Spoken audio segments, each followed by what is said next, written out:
and a warm Happy New Year 2025 to all of you. And the purpose of calling you here is जो आजकल की हम लोगों की लाइफ है, स्पेशली जो एग्जीक्यूटिव्स हैं जिनकी मोस्टली सिटिंग जॉब है या जिनका शिफ्ट वर्क होता है, उनके अंदर ऐसे बैक पेन और शोल्डर पेन जिनमें कोई पैथोलॉजिकल प्रॉब्लम नहीं होती है, बल्कि मोस्टली ये पोस्चर रिलेटेड होते हैं. तो पर्पस हमारा आज किसी पैथोलॉजी या किसी डिजीज़ को डिस्कस करना नहीं है. ऊपर वाले ने जो हमारा एक स्पाइन बनाया है, अगर हम लोग इसको अपने रॉ टर्म्स में समझना चाहें तो हमारी पूरी बॉडी का एक्सेस, जैसे कि एक गाड़ी होती है जो चेसिस और सस्पेंशन, ये दो मेन क्रूशल पार्ट होते हैं गाड़ी के. और जैसे एक गाड़ी हम चलाते हैं, कोई गाड़ी अच्छा ड्राइवर है, काफ़ी समय के बाद वो जाती है गैरेज में सस्पेंशन रिपेयर कराने के लिए और या शॉकर रिपेयर कराने के लिए. अगर हम उसको सही तरीके से नहीं यूज़ करते हैं, रफ ड्राइविंग करते हैं, तो वो उतनी ही जल्दी वर्कशॉप में जाती है. Same happens with our spine, क्योंकि बचपन से ही जो हम अपना मूवमेंट स्टार्ट करते हैं, जो भी एक्टिविटीज़ हम करते हैं, तब से ये लोड हमारे स्पाइन पे आना शुरू होता है. तो एक्चुअली अगर हम लोग बात करें इस तरह के पेन की जो पॉस्चर की वजह से होता है और इनका एक्चुअल प्रिवेंशन अगर हम चाहते हैं, तो हमें अब हमारी एज निकल चुकी है, या यहाँ पे जो भी लोग बैठे हैं यंगस्टर्स हैं, बट जो हमारे बच्चे हैं वहाँ से हम लोगों को स्टार्ट कर देना चाहिए, क्योंकि posture correction is the key for prevention of all this painful conditions. तब शायद डॉक्टर्स के पास जाने की या मेडिसिन की ज़रूरत ही नहीं है अगर हम लोग अपने पोस्चर को करेक्ट रखते हैं. तो जस्ट ये एक रॉ इंट्रोडक्शन था.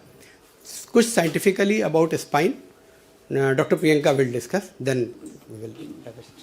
Hello everybody. आज हम लोग समझने वाले हैं कि लो बैक पेन, स्पेशली हम लोग पहले बैक के बारे में समझेंगे कि बैक होता क्या है. कोई डेमो के लिए एक बार आ जाएंगे. टर्न उल्टा. ठीक है, बैक के लिए हम स्टार्ट करते हैं. तो ये जो हमारे यहाँ ऑसिपोट रीजन बोलते हैं, यहाँ से स्टार्ट होते होते ग्लूटियल फोल्ड तक जाता है. उसका जो कर्वेचर होता है वो एस शेप में होता है. ठीक है, वो जनरली इसमें जो सेक्शन बाई सेक्शन डिवाइड किया जाता है वो कुछ सेगमेंट्स में डिवाइडेड होता है. 5 सेक्शंस होते हैं जिसको सर्वाइकल हम बोलते हैं. एंड देन मिड सेक्शन है जो लंबर बोलते हैं.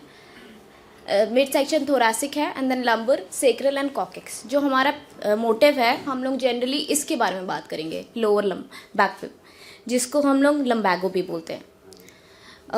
इसको हम लोग ने टिपिकली इस वजह से लिया है क्योंकि यही सबसे ज़्यादा अमाउंट ऑफ बॉडी वेट को कैरी करता है और सबसे ज़्यादा मूवमेंट इसी में ही होता है. और जब भी मूवमेंट इनहिबिट हो जाता है या हमारे यहाँ जो बायोमैकेनिकली बोला जाए तो हमारे जो उठने बैठने का तौर तरीका होता है, मेनली पोस्चरल, जैसे सर ने बताया, उसकी वजह से ये चीज़ हैम्पर हो सकती है अगर हम अच्छी तरह से मूवमेंट नहीं करते हैं या फिज़िकल एक्टिविटी हमारी कम होती है. कभी कभी क्या होता है, 6 वीक्स के अंदर जो पेन रहता है उसको हम लोग अक्यूट बोलते हैं, जो आता है फिर कुछ टाइम बाद कम भी हो जाता है. 6 to 12 वीक्स तक जो आता है उसको सब अक्यूट बोलते हैं. ये सब थोड़ा साइंटिफिक टर्मिनोलॉजीज़ है. और कुछ लंबी जाती है जिसको हम 12 वीक्स से ज़्यादा बोलते हैं क्रॉनिक. ये जो कॉज बैक पेन जो है वो हो कैसे जाता है, जो जनरली देखा जाए मैकेनिकल क्या होता है कि कभी कभी हम लोग कुछ मूवमेंट करते हैं जिसकी वजह से वो ट्रिगर हो जाता है. जैसे है कि बहुत ज़्यादा ओवर एक्सर्ट कर देते हैं, या फिर कभी कभी हम बहुत ज़्यादा मूवमेंट ही नहीं करते जिसकी वजह से हो जाता है. एंड देन वो हम लोग जब रेस्ट करते हैं वो नॉर्मलाइज हो जाता है. सेकेंडली क्या है, कुछ पैथोलॉजिकली होती है, कुछ डिजीज़ की वजह से हो सकता है हमारे लंबर जो लो बैक पेन है. ज़रूरी नहीं है कि मस्कुलर हो या बोनी प्रोमिनेंस की वजह से बैक पेन होता है. कभी कभी कुछ ऑर्गन्स, जैसे आप कह सकते हैं कि पेल्विक इन्फेक्शन होता है या फीमेल्स में ओवरियन सिस्ट होता है, उन सब की वजह से भी बैक पेन हो सकता है. देखा जाता है तो कुछ स्टडीज़ के फॉर्म में एक जनरल डेटा रखा गया है जिसमें से देखा जाता है कि 80% तक जो लाइफ टाइम होती है उसमें 80% के लोगों को at least once in a life time होता ही होता है लो बैक पेन. और 1/4 लोगों में रखा जाए तो उनको ये प्रॉब्लम आती ही आती हर मंथ.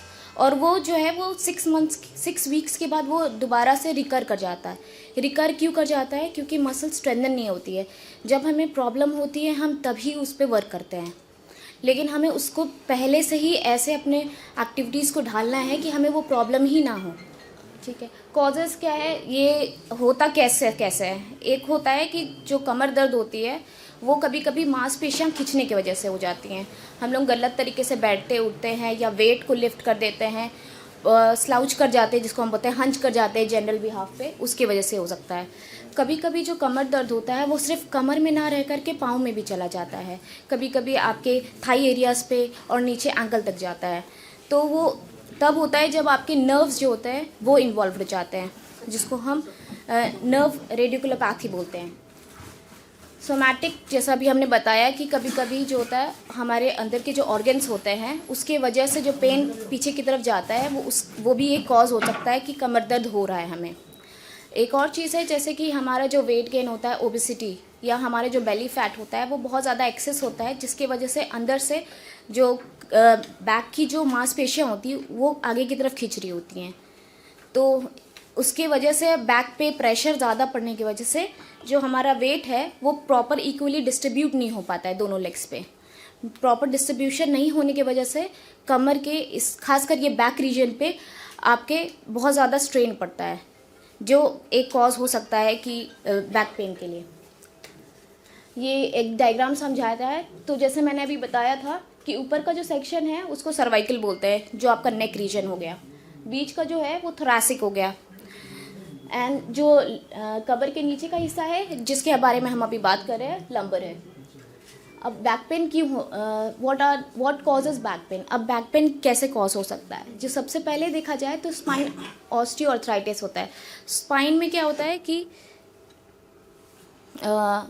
स्पाइन में ऑस्टियोआर्थराइटिस की वजह से हो सकता है bulging and rupture of disease. इसमें क्या होता है, आप ऐसा समझ सकते हैं कि सैंडविच होता है या बर्गर, उसके अंदर की जो स्टफिंग्स होती है, अगर हम लोग ऊपर या नीचे से कहीं से उसको प्रेशर अनइवनली प्रेस करते हैं तो क्या होता है, एक तरफ से वो प्यूप आउट कर जाता है, आगे से या पीछे से।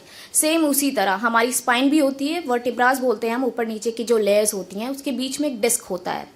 अगर हम लोग उठते बैठते गलत तरीके से है तो प्रेशर अनइवनली पड़ता है और वो आगे या पीछे की तरफ बल्ज आउट हो जाता है। एंड जब वो बल्ज आउट हो जाता है तो साइड से जो कनेक्टिव टिश्यूज़, जो हम बोल सकते हैं ब्लड वेसल्स होती हैं और नर्व्स होती हैं, वो हैम्पर करती हैं, जिसकी वजह से भी हमें रेडिएशन नीचे की तरफ जाता है।